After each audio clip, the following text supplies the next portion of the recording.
नमस्कार, day to day news Bharat में मैं साक्षी चौहान आपका स्वागत करती हूं। चलिए बात कर लेते हैं खबर की। भोपाल की पूर्व जिला जज गिरिवाला सिंह की बहू और पूर्व मॉडल त्रिशा शर्मा की संदिग्ध मौत का मामला अब अंतर्राष्ट्रीय स्तर का चर्चा का विषय बन गया है। इस मामले में सोमवार का दिन बहुत महत्वपूर्ण माना जा रहा है, क्योंकि एक ही दिन में माननीय सुप्रीम कोर्ट और मध्य प्रदेश माननीय हाई कोर्ट और भोपाल जिला माननीय अदालत में सुनवाई होनी है। इस सुनवाई के नतीजे मामले की जांच की दिशा और भविष्य को प्रभावित कर सकते हैं। 33 वर्षीय त्रिशा शर्मा 12 मई को भोपाल के कटरा हिल स्थित अपने ससुराल में संदिग्ध परिस्थिति में फांसी के फंदे पर लटकी मिली। घटना के बाद उनके मायके पक्ष ने दहेज प्रताड़ना और आत्महत्या के लिए मजबूर किए जाने के गंभीर आरोप लगाए। वहीं ससुराल पक्ष का कहना था कि त्रिशा मानसिक दबाव और नशे की समस्या से जूझ रही थी। मामले की संवेदनशीलता और लगातार उठ रहे सवालों के कारण ये केस धीरे धीरे प्रदेश की सीमाओं से निकलकर राष्ट्रीय बहस का विषय बन गया।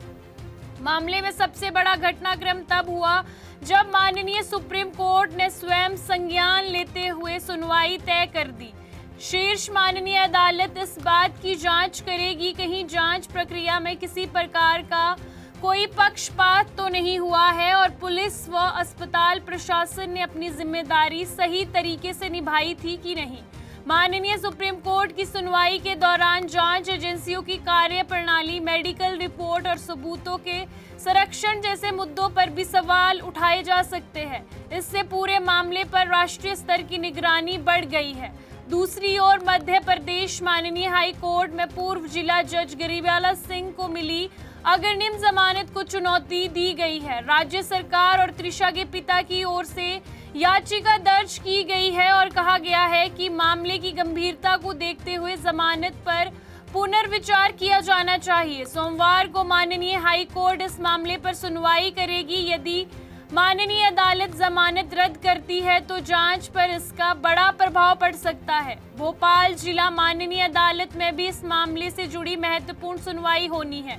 याचिकाकर्ताओं ने मांग की है कि समर्थ सिंह और गिरिवाला सिंह की 12 मई से 20 मई तक की कॉल डिटेल सुरक्षित रखी जाए। समर्थ सिंह और गिरिवाला सिंह की 12 मई से 20 मई तक की कॉल डिटेल सुरक्षित रखी जाए। एम्स भोपाल के सीसीटीवी फुटेज सुरक्षित किए जाए और जांच के दौरान किसी भी संभावित डिजिटल साक्ष्य को नष्ट न होने दिया जाए। माननीय अदालत इन मांगों पर विचार करेगी। यदि आवेदन स्वीकार होते हैं तो जांच एजेंसियों को महत्वपूर्ण इलेक्ट्रॉनिक साक्ष्य सुरक्षित रखने होंगे। मामले में लगातार उठ रहे सवालों के बाद एम्स दिल्ली के वरिष्ठ डॉक्टरों की टीम को दूसरा पोस्टमार्टम करने की जिम्मेदारी सौंपी गई। दिल्ली से आई 4 विशेष डॉक्टरों की टीम ने भोपाल पहुंचकर लगातार 3 घंटे तक वैज्ञानिक प्रक्रिया और वीडियोग्राफी के साथ दूसरा पोस्टमार्टम किया। इस दौरान हर चरण की रिकॉर्डिंग थी जो वो की गई ताकि भविष्य में किसी प्रकार का विवाद ना हो। दूसरे पोस्टमार्टम की रिपोर्ट को इस केस का सबसे अहम वैज्ञानिक साक्ष्य माना जा रहा है। रिपोर्ट आने के बाद ये स्पष्ट हो सकता है कि मौत आत्महत्या थी, दुर्घटना थी या इसके पीछे कोई अन्य कारण था। मामले में दोनों पक्षों के दावे एक दूसरे से बिल्कुल अलग अलग है। मायके पक्ष का आरोप है कि त्रिशा को दहेज के लिए प्रताड़ित किया जा रहा था और लगातार मानसिक दबाव बनाया जा रहा था, जिसके कारण उसकी मौत हुई है। वहीं ससुराल पक्ष इन आरोपों को खारिज करते हुए कह रहा है कि त्रिशा व्यक्तिगत और मानसिक समस्याओं से जूझ रही थी तथा परिवार का उसकी मौत से कोई लेना देना नहीं है। इसी विरोधाभास दबाव के कारण जांच एजेंसी और माननीय अदालतों के सामने सच्चाई तक पहुंचना एक बड़ी चुनौती बनता जा रहा है।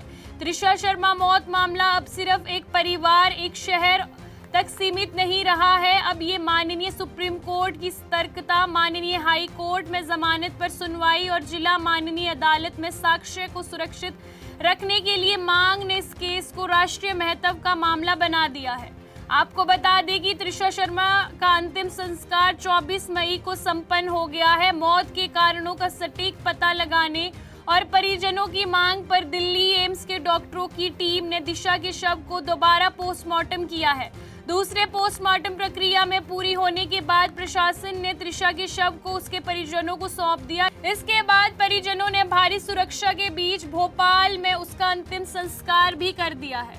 परिजनों ने दिशा के पति और उनकी मां पर मानसिक प्रताड़ना और गंभीर आरोप लगाए हैं। मामले की गंभीरता को देखते हुए परिवार न्याय और सीबीआई जांच की मांग भी कर रहा है।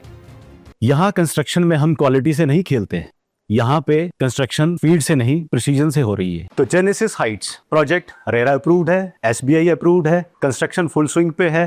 दैट मीन्स आपकी इन्वेस्टमेंट 100% सेफ है। तो चंडीगढ़ यहाँ से मात्र 4 मिनट, एयरपोर्ट 10 मिनट की दूरी पे, decathlon, D mart, KFC, McD, everything with in 2 minutes.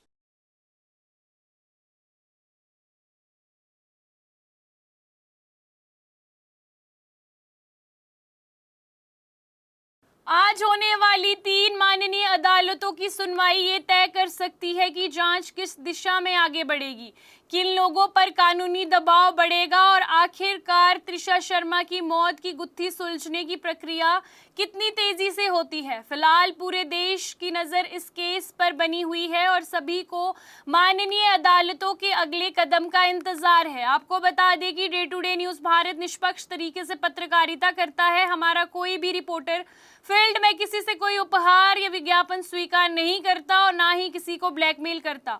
हम हमेशा दबे कुचले लोगों की आवाज बनते आए हैं और आगे भी बनेंगे। साथ ही हम लोकतंत्र के चौथे स्तंभ को मजबूत करने की कोशिश करेंगे।